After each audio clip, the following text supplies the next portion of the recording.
Men ko'pchilik insonlarni, mashhur insonlarning ovqatlanish tartibini eshitganimda, ularning ko'pchiligi soat 6 gacha ovqatlanaman deyishadi va bu nima uchun? Va oqsilga boy mahsulotlar yeyman deyishadi. Misol uchun Munisa Rizayeva, Rayhon va yana ko'pchilik amerikalik qo'shiqchilardan ham eshitganimda, ular ham soat 6 gacha ovqatlanishadi. Bu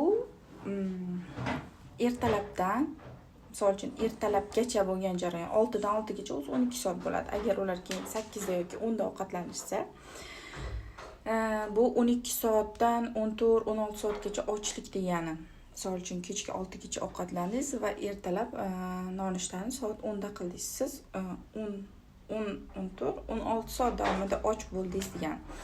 Va bu vaqt davomida agar kechqurun oqsilga boy taomlar yegan bo'lsangiz, kechqurun uxlaganingizda sizda melatonin, leptin, grelin gormonlari yaxshi ishlab chiqariladi. Chunki bu baza hisoblanadi oqsil. Bu gormonlarning yaxshi ishlab chiqarilishi uchun va qorningiz juda ham tez och qolib qolmaydi. Ertalab bo'lsa, ertalabgacha bo'lsa o'sha och qolganingiz hisobiga, 16 soat davomida och qolganingiz hisobiga organizm o'zidagi yog'larni yoqishni boshlaydi.